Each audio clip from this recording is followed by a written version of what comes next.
what I've gone for today, two people have suggested it. Rob suggested it first of all, and then Cole the Cabbie came up with it as well.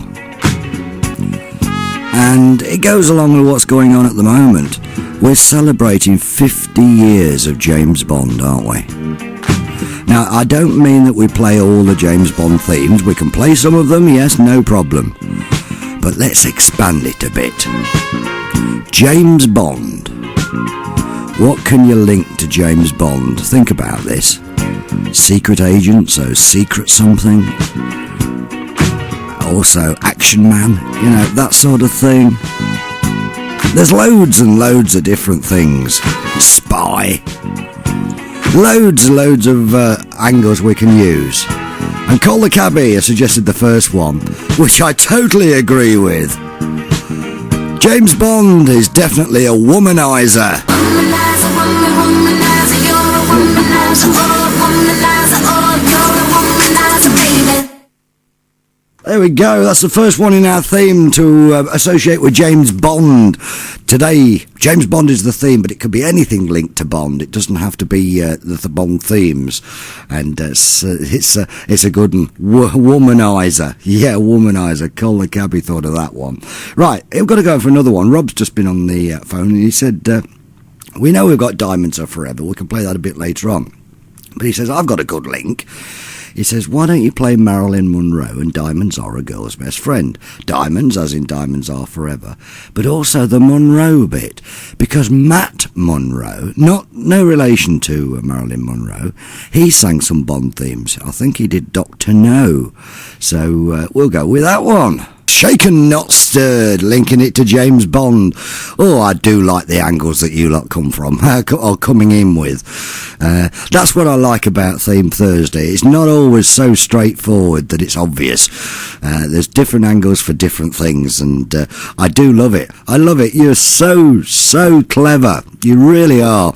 Keep up the good work. Right, I've got something now that's another good link, and it really is a clever link as well. Comes from Rob, and Rob has said that Ian Fleming, the author of James Bond, right, now James Bond had a lot of nice lady friends, didn't he, in his films, and some of them had quite strange names, didn't they? Do you remember some of the names that are like Miss Moneypenny?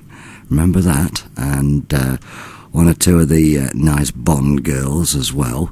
Well, also at the same time, Ian Fleming wrote another film. Now, this is the link with James Bond. Ian Fleming wrote Chitty Chitty Bang Bang, and he used another lady with an unusual name.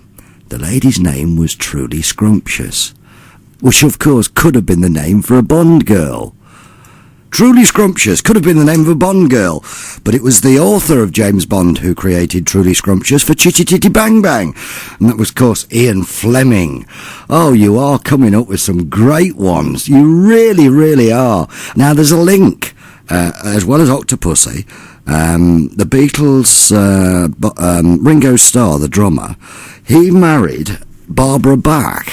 Now, Barbara Bach, or B-A-C-H, Bach, or however you say it, she was a Bond girl. Yes, she was in The Spy Who Loved Me. She played the KGB agent, Anya Amasova. Now, someone else who played a Bond girl as well was Jane Seymour. She played the Bond girl in Tomorrow Never Dies, if I remember right. Yeah, I think that was right. I might be wrong, but I'm sure it was Jane Seymour, yes. And the song that I'm going to play is Solitaire. Why, you may ask? Well, Solitaire, James Bond is a solitaire sort of person, you know, he's always on his own. But also, Andy Williams, he sort of sung Solitaire, but he always looked like a James Bond in his tuxedo and his well-dressed image. In fact, Jane Seymour played the Bond girl called Solitaire as well. So we've got two links. Solitaire, another Bond girl. Rob thought of that one. Thank you, Rob.